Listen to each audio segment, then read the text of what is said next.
Who raised you more, your parents, your grandparents, or someone else? The text appeared on my phone screen while I was carefully folding tissue paper around the scarf I had chosen for my mother, a soft cashmere piece in a shade of deep forest green that I had saved up to buy. Thinking she would drape it around her shoulders during the holidays with a touch of elegance she so often claimed she missed in her life. The group message was from my sister, Megan, though signed off by the family at large. "Hey Laura, we decided this year's holiday is just for parents. You wouldn't get it." For a second, I thought my eyes were playing tricks on me, because the words seemed too absurd, too cruel in their casualness, like a joke that missed its punchline. But then, as if to twist the knife, I saw the little thumbs-up emoji from my mother appear beneath the text, followed quickly by a heart reaction from my brother-in-law, Kyle. The man who had been married into the family for less than a decade, yet seemed to hold more authority at the table than I ever had in nearly 40 years of living. I sat frozen for a moment, phone in one hand, scarf in the other, and wondered whether anyone felt the sting of what they had written, or if they truly believed the holiday season was some private club from which I was naturally barred. All because I had chosen not to have children.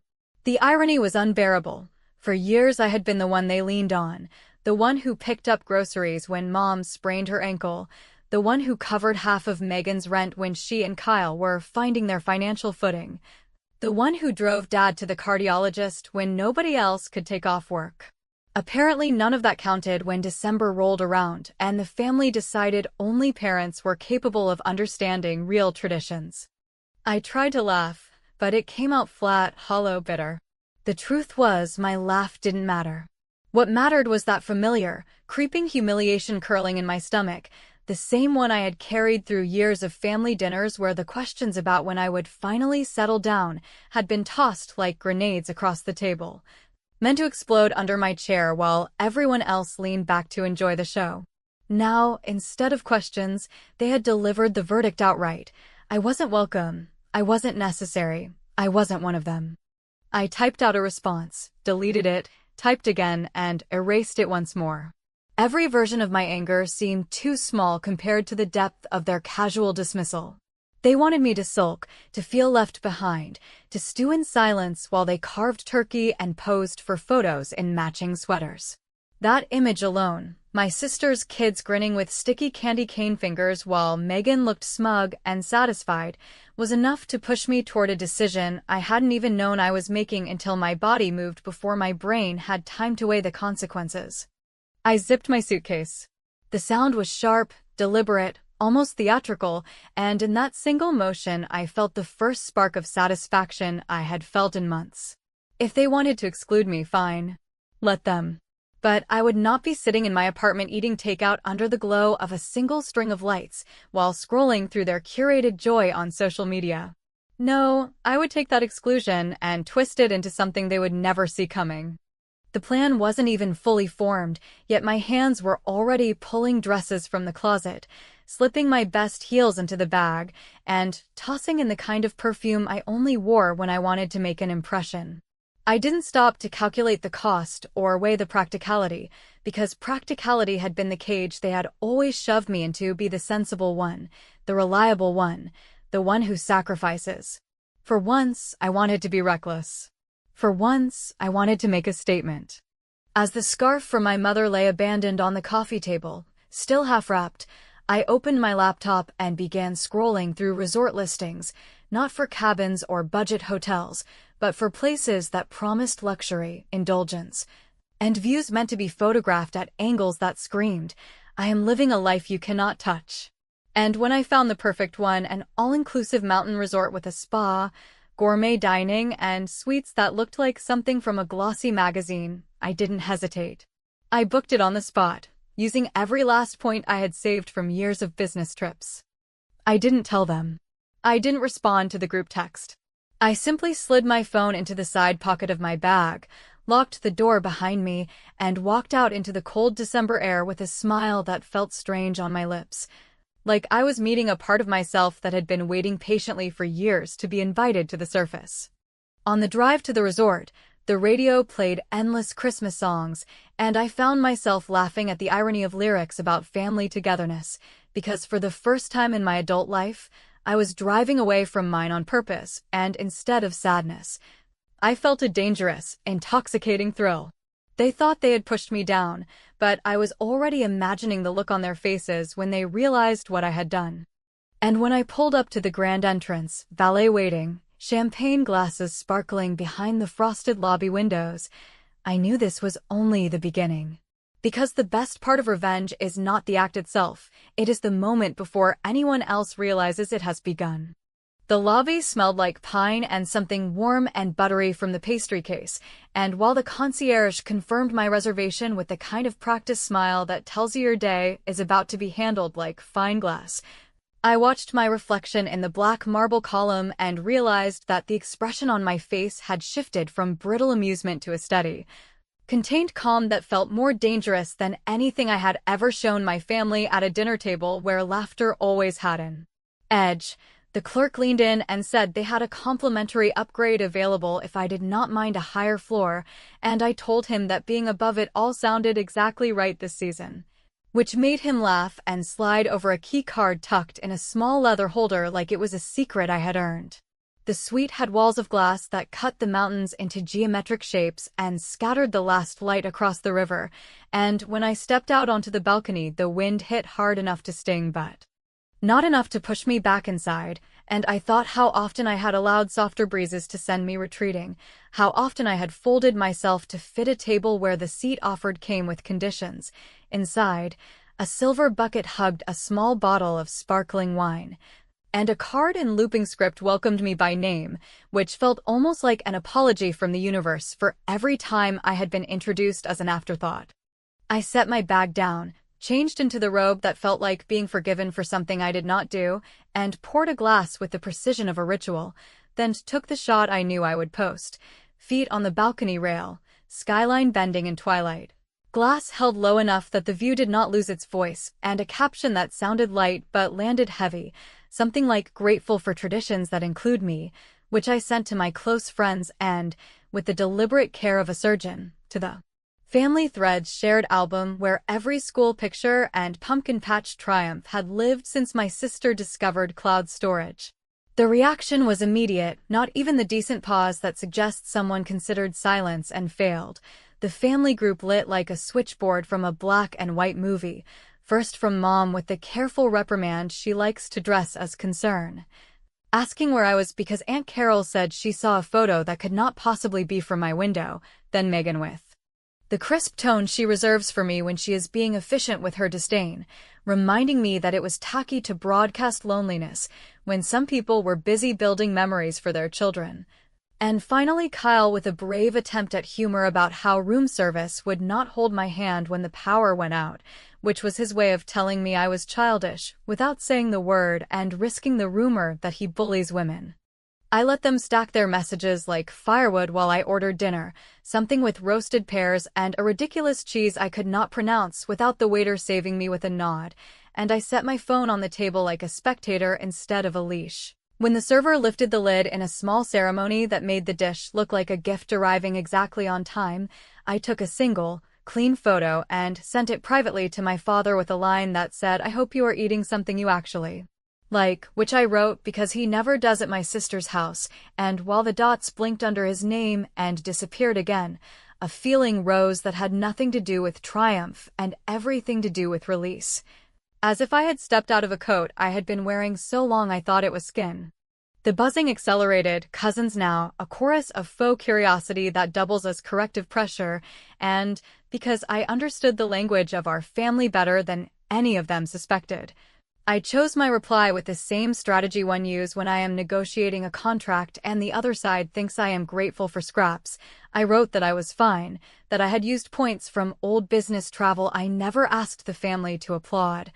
And then I added that the resort had a holiday charity board in the lobby where guests could sponsor gifts for local foster kids, and I had taken the smallest card and the largest card in honor of the parents-only celebration, which was both true and exactly the kind of truth that sits in a throat like a pill someone forgot to coat. The silence that followed was swift and almost beautiful, a pause I could feel like a draft through a cracked window, and for a moment I wondered whether I had finally misjudged the line between clever and cruel, whether the joke I had made at the expense of their hierarchy had landed in the one place I still hated to hurt, which is the soft underbelly where my mother keeps her reasons. Then Megan broke the quiet with a lecture about weaponizing generosity, which made me laugh into my napkin because I recognized the panic beneath her rhetoric, and Kyle attempted a save with a joke about how I should get a cookie for good behavior. To which I answered that I had indeed gotten a cookie, a chocolate one the size of my palm, and I posted the picture with the resort logo half visible and the mountains doing their slow, ancient shrug in the background, and I tagged no one because the point was never the tag, it was the mirror. For the dessert course, I executed a first small revenge that tasted better than the sugar dusting my plate, which was to send a receipt to the family album that showed a corporate discount and a zero balance thanks to points, with a note that said independence pairs nicely with sparkling water and mountain air, and while that line did not scorch earth, it did replant a field where I had been told nothing would grow.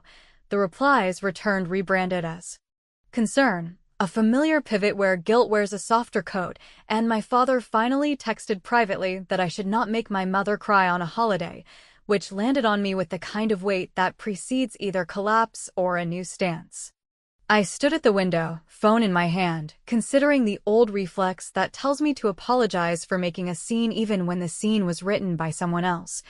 And I realized that the apology they wanted would be the admission fee back into a room that would always sit me at the card table. So I chose a different currency and walked down to the lobby where the charity board waited with its neat envelopes and quiet, practical hope. I took 2 cards, one for winter boots and one for a tablet. And I bought them on the spot at the boutique that sells everything at a markup that feels like a dare. Then I snapped a photo of the gifts wrapped in the hotel paper and posted it with a caption that said parents are not the only people who understand care, which was not a punch but a pressure point, and when I returned to my room I found a voicemail from my mother that did not sound angry or righteous, but careful, like she was walking slowly across ice she knew might crack, asking me to call her because there were things I did not understand about tonight, and I stood there with the balcony door cracked and the cold climbing my ankles, listening twice, then a third time, not sure whether I was about to hear the truth or another performance, when my phone flashed again with a new notification from an unknown number that used my name and asked if I was enjoying the suite on the 12th floor, since someone downstairs had said we might be related. By morning, the frost had thickened across the balcony railing like a polished coat of armor, the kind that hides everything soft beneath it, and as I stood barefoot on the heated tiles inside the suite, sipping black coffee that had arrived on a silver tray with a note wishing me a peaceful Christmas morning, I watched the town below slowly wake through a pale filter of ice crystals clinging to the glass. It was quiet, not the kind of silence that comes from absence, but the kind that follows a decision fully made, and I realized I wasn't waiting for a reply anymore. Not really. I wasn't checking for notifications the way I had the night before.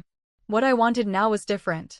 I wanted them to sit in the space they had carved out when they decided I didn't belong, and to finally recognize that silence, in the right hands, is louder than any plea for inclusion. But of course, silence was never their strong suit. Before I had even finished the first cup of coffee, the group chat reactivated with the fury of guilt poorly disguised as familial concern. Megan opened the volley, sending a group photo from their living room, where the tree leaned just slightly to the left like it always did because Kyle refused to use the base with the missing screw. Everyone was wearing matching sweaters that read Santa Squad, and there, in the corner, was my mother, smiling in a way that didn't quite reach her eyes. Megan's caption was short, "Wish you were here. Hope you're warm." I let the photo sit unread for a few minutes, then locked my phone and stepped into the shower, letting the water scald my skin just enough to remind me I was still in control of what I felt and when. When I returned, robe damp and hair wrapped in a towel, there were 3 more messages. One from Dad, attempting his usual neutral diplomacy with a simple, "Don't let this become a thing, sweetheart. Just come by later. We can make room." The second was from Kyle, who had apparently abandoned even the attempt at tact and gone straight for insult with all this over one dinner. Grow up. And the third, the one that made me pause, came not from my immediate family, but from my cousin Rachel, the one person in that entire clan who had never spoken to me like I was a half-finished version of someone better. Her message was different. Whatever you're doing, don't let them pull you back in before you're ready. Some doors stay closed for a reason. That one I replied to. I told her the truth. That I wasn't angry anymore, not exactly. That I felt more sane in this suite than I had in years of holiday chaos.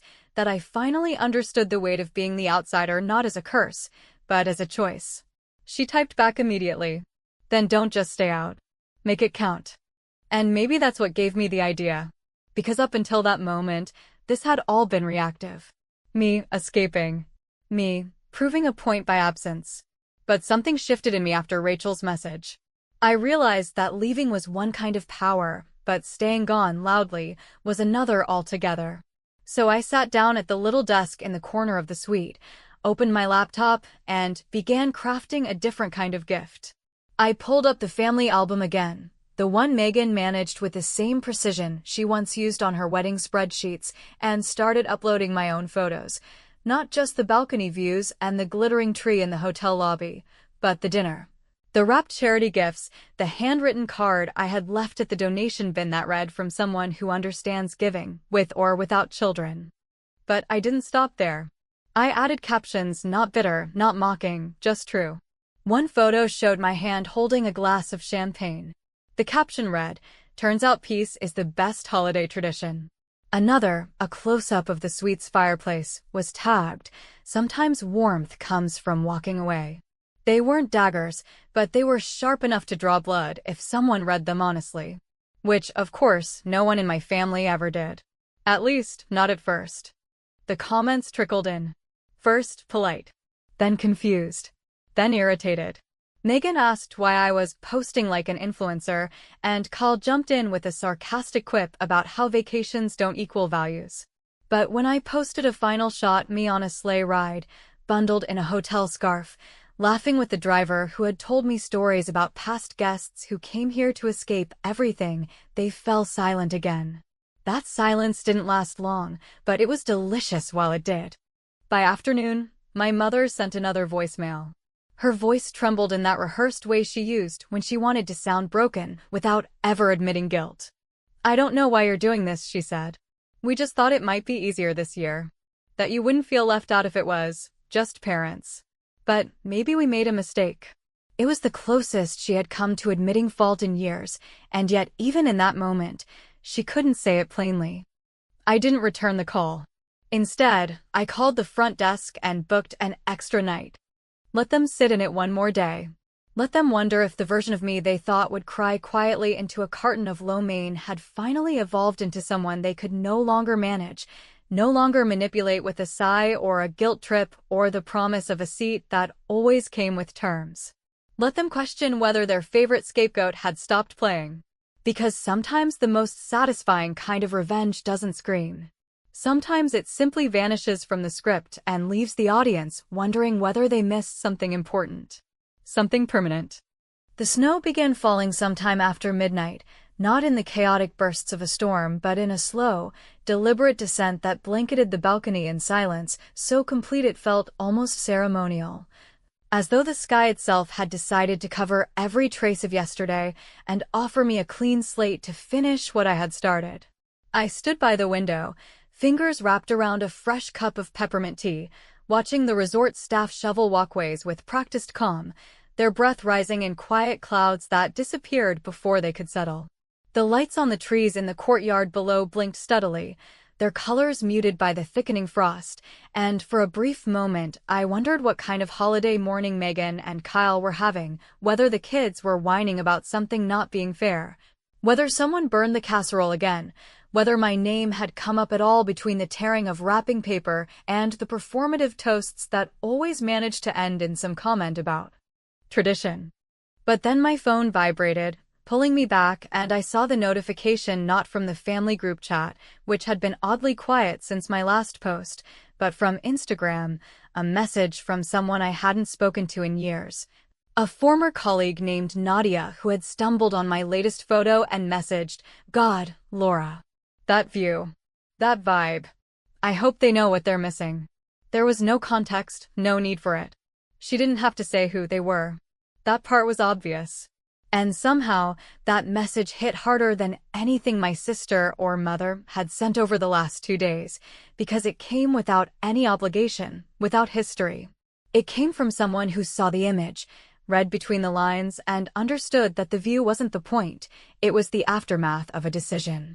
It was that moment, standing barefoot in front of the window in a room I hadn't planned to be in, holding a phone full of messages from people who either misunderstood me or had never tried to, that I realized I no longer wanted to be part of the audience, watching myself prove a point.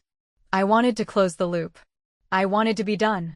And being done meant not just leaving the family group chat hanging, not just declining the calls and posting photos they couldn't ignore. It meant giving them something that couldn't be brushed off, something that didn't ask for their approval, but demanded their acknowledgement.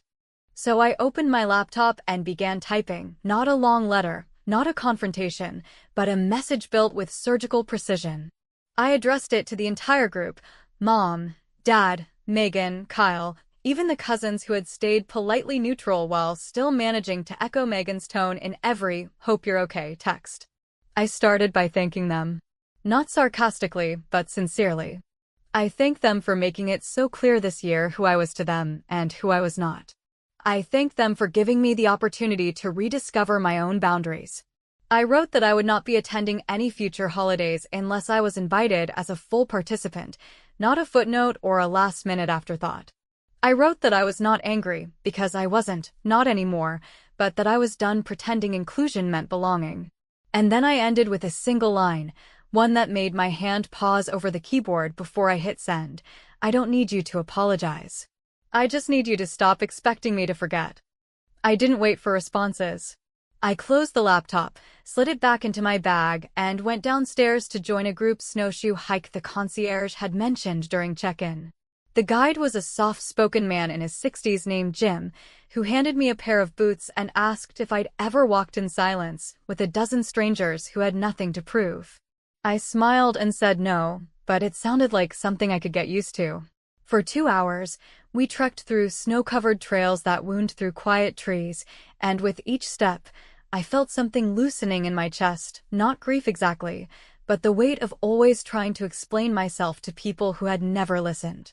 The air was crisp, the sun pale and distant, and the world felt large in a way I hadn't let it feel in years. When I returned to the suite, cheeks red from cold and lungs clear from laughter shared with people whose names I still didn't know, the notifications were waiting. First from Megan, all sharp edges and forced cheer. "So now you're just writing manifestos?" Then from Kyle, sarcastic as ever, "Guess we know who's making New Year awkward." But the one that surprised me came from my mother, sent not as a group message but privately, her words less polished than usual, the punctuation missing in ways that made her sound more human than I remembered. "I read what you wrote. I don't know what to say yet. I'm thinking about it. Please don't shut me out forever." I stared at that message for a long time. Not because I didn't know how to respond, but because I knew exactly how I would, and I wanted to be sure. I didn't respond immediately. I made dinner reservations at the resort restaurant instead, took a long bath that steamed up the mirrors until I couldn't see myself at all, and wore the green dress I always liked but never brought home because Megan once said it was too much. Over dinner, I sipped wine slowly, watched couples and friends and quiet solo travelers fill the room with murmured joy, and I smiled, not because I had won something, but because I had let go of needing to. Back in my suite, I finally typed out my reply. It was only 3 sentences long. "I'm not shutting you out, but I'm not walking back into a room that only opens when it's convenient. When you're ready to talk like we're equals, I'll be ready too." And with that, I turned off my phone and let the night close around me, not with silence, but with stillness, the kind you earn, not the kind you settle for. The last morning at the resort began not with the sound of an alarm or the weight of anticipation, but with a muted gray light spilling through the glass wall of the suite. A light so soft it seemed to erase edges and blur every hard outline that had kept me tethered to my old reflexes. I lay still for a long moment, letting the silence stretch, the kind of silence that feels earned rather than imposed, and as I watched tiny snowflakes drift sideways across the balcony, like ash from an unseen fire, I realized that whatever had been driving me since the first text message, the impulse to prove, to display, to retaliate, had been replaced by something quieter yet heavier, a steadiness that was not resignation, but a kind of completion. The phone sat face down on the bedside table, its screen dark, but I could feel its vibration through the wood every few minutes, the muffled hum of a world that was still trying to pull me back into a role I had slipped out of without their permission.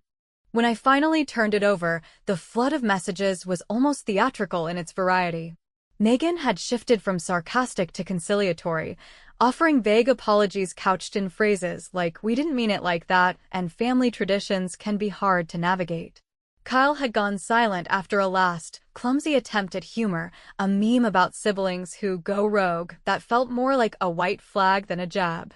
Even my father had sent a long message, more words than he usually used in a month, recounting how he had never felt he could intervene between Mom and Megan, but that he had read my letter 3 times and thought maybe it was time they all stopped treating me like a guest in my own history. And then there was my mother's latest voicemail, her voice low and unvarnished, admitting not only that the parents-only idea had been hers, but that she had pitched it to Megan as a way to spare me from the awkwardness she assumed I felt watching other people's children, an admission so layered, in irony that I had to play it twice to make sure I hadn't misheard. I sat in the armchair by the window, still wrapped in the heavy robe, and listened to that voicemail one more time. She said she wanted me at Easter. She said she wanted to fix this. She said she didn't know where to start. And there, in that cascade of hesitant confessions, was the opening they had been dangling in front of me for years without ever offering in good faith, an invitation not to return, but to negotiate new terms. Yet as I listened, I realized that I no longer wanted to rush into that opening just because it existed. I had spent my entire adult life waiting for scraps of recognition, mistaking them for bridges, and now I knew I could build my own. I poured myself another cup of tea, the steam curling around my face like a soft warning, and considered what kind of ending I wanted. A grand finale of photos, another post designed to sting, or perhaps a public declaration of victory. All of it felt small compared to the shift that had already happened. The real revenge had not been the view or the charity gifts or the captions that cut without raising their voice. The real revenge had been the transformation from a woman who begged for a chair at a crowded table into a woman who could leave the table entirely and still eat well, sleep well, and wake up without dread. And that was not something I could display in a photograph, because it wasn't a performance. It was a fact. Still, I knew the performance mattered to them. So before I packed, I went out onto the balcony one last time, dressed in the green dress they had never liked, holding my cup of tea against the cold air until my fingers ached. I set up the camera on a timer and took a single photograph, my back to the lens, the mountains rising in a pale sweep of light, my hair loose, the cup held at my side. I posted it without a caption, without a tag, without a hint of bitterness, just an image of a woman standing in a place she had chosen, looking outward. Within minutes, the texts began again, questions, exclamation points, emojis I ignored, but I didn't even open them. The image would speak for itself, or it wouldn't. Either way, it was no longer my job to interpret it for them. When checkout time arrived, I left the key card on the desk and walked through the lobby slowly, passing the charity board where the last envelopes had been taken, the bin now full of brightly wrapped packages. A staff member thanked me for my donations, and I nodded, feeling a strange mix of pride and melancholy settle over me like the snow outside. This wasn't triumph. It wasn't even closure. It was simply the moment after you stop running and realize you're no longer being chased. As I loaded my bag into the car, my phone buzzed with one last message from my mother. Just 5 words, "Please don't disappear from us." I stared at it until the letters blurred, then slipped the phone back into my pocket and closed the door. The engine hummed, the tires crunched over the ice, and the resort disappeared behind me like a set being struck after the final scene of a play. I didn't answer her text. Not yet. Maybe not for a while. Because some silences are not punishments. Some silences are a boundary, a declaration, and a beginning. And as the mountains receded in the rearview mirror, I felt, for the first time in years, that I was finally driving toward a life that belonged entirely to me.